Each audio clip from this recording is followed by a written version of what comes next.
할렐루야. 오늘도 말씀을 통해 하나님의 세계를 새롭게 더 알아가며 하나님께 더 가까이 나아가는 복된 시간이 될 수 있기를 소망합니다. 오늘 함께 묵상하실 말씀은 시편 141편 1절에서 10절까지 전부를 함께 봉독하겠습니다. 여호와여, 내가 주를 불렀사오니 속히 내게 오시옵소서. 내가 주께 부르짖을 때에 내 음성에 귀를 기울이소서. 나의 기도가 주의 앞에 분향함과 같이 되며 나의 손 드는 것이 저녁 제사같이 되게 하소서. 여호와여, 내 입에 파수꾼을 세우시고 내 입술에 문을 지키소서. 내 마음이 악한 일에 기울어 죄악을 행하는 자들과 함께 악을 행하지 말게 하시며 그들의 진수성찬을 먹지 말게 하소서. 의인이 나를 칠지라도 은혜로 여기며 책망할지라도 머리에 기름같이 여겨서 내 머리가 이를 거절하지 아니할지라. 그들의 재난 중에도 내가 항상 기도하리로다. 그들의 재판관들이 바위 곁에 내려 던져졌도다. 내 말이 닳으로 무리가 들으리로다. 사람이 밭가라 흙을 부스러뜨림같이 우리의 해골이 스올 입구에 흩어졌도다.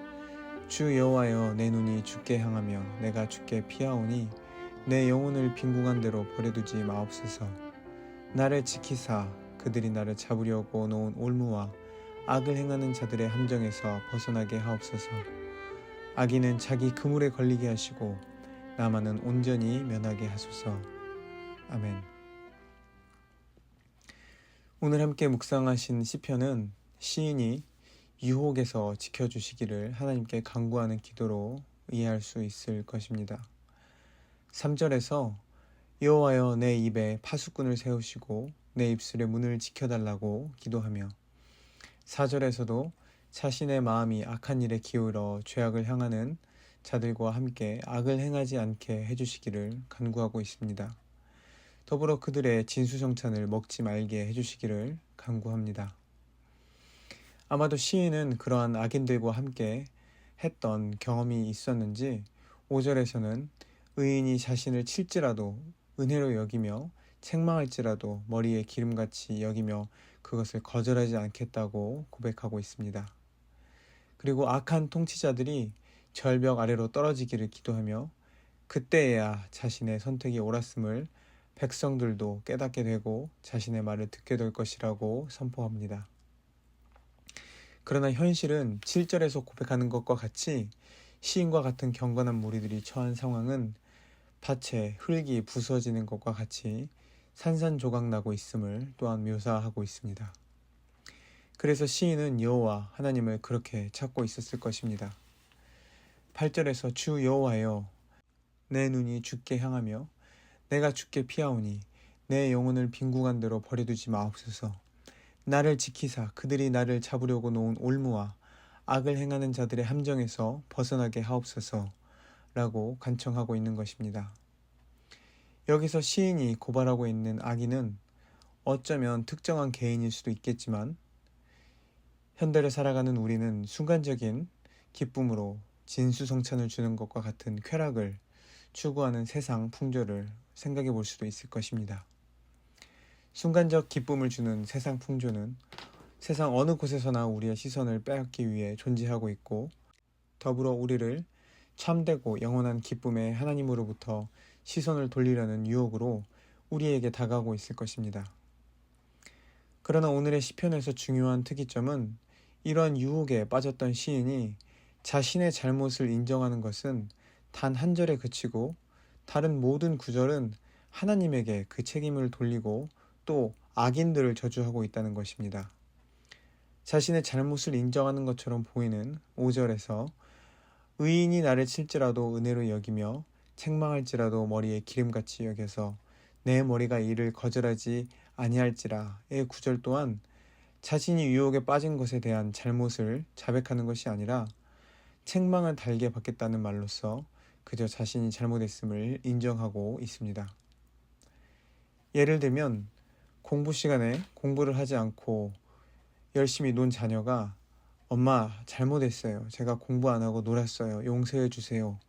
라고 자백하는 것이 아닌 그저 엄마가 하는 꾸중을 들으며 네 맞습니다.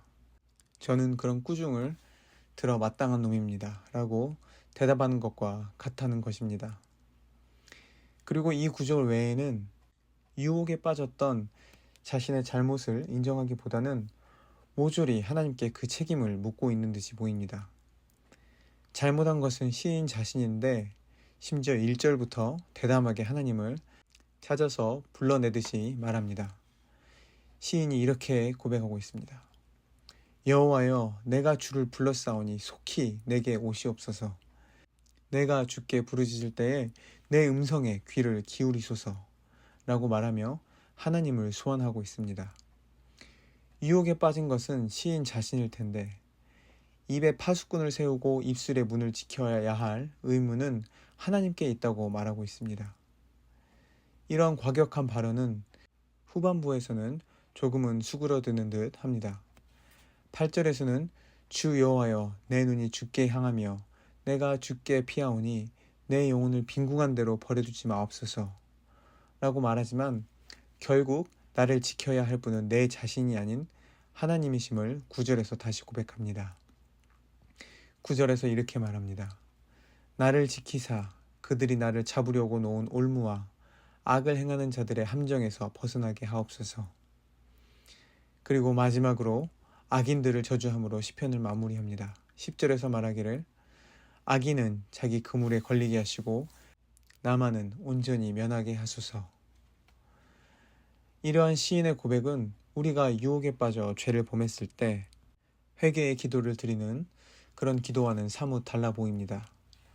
우리는 유혹에 빠졌을 때 내가 죽일 놈이고 나의 죄를 용서해 주시고 다시는 그런 유혹에 빠지지 않겠다고 다짐을 하고 결심을 하는 참회의 기도를 합니다.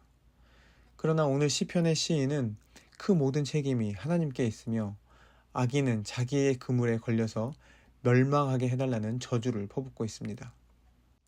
오늘 묵상이 우리에게 보여주는 시인과 하나님의 관계는 정말이지 아무런 허물도 장벽도 없어 보입니다. 저는 지난번 욥기 묵상에서 하나님께 항의하는 욥의 모습이 우리에게도 필요할 수 있을 것이라고 말씀드렸습니다. 욥기에 이어 시편의 많은 시에서도 우리는 시인들이 하나님께 그들의 마음을 거리낌 없이 표현하는 시들을 마주하며 때로는 당황하기도 합니다. 그러나 우리가 하나님을 정말로 아버지로 생각할 수 있다면 우리의 기도와 예배는 하나님 앞에서 거룩하고 신실한 모습을 보이려는 그런 태도와 많이 다를 수 있겠다는 생각을 해보게 됩니다. 어쩌면 우리가 유교 문화권 안에서 정말 탕자의 아버지와 같은 그런 아버지를 경험해보지 못했기에 혹은 그런 아버지를 기대조차 할 수 없었기 때문에 그것이 어려울 수 있고 또 성경을 읽으면서도 그런 아버지의 모습을 읽어낼 수 있는 관점이 부재한 것은 아닐까 생각해 봅니다. 우리는 믿는 자로서 입양된 자녀이지만 예수님과 동등한 지위로 회복되어 가고 있는 하나님의 당당한 자녀입니다.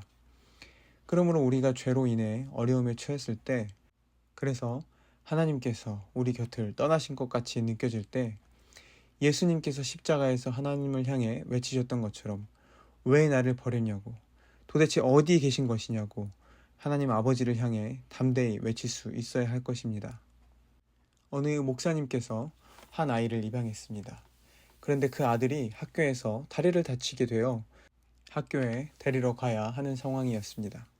별것이 아닌 것 같아 보여 하루가 지나서야 병원에 가보니 아이가 참을 수 없을 만큼 심한 골절이었고 진찰한 의사는 아이가 많이 아팠을 텐데 지금까지 버틴 것이 대단하다고 말하였습니다.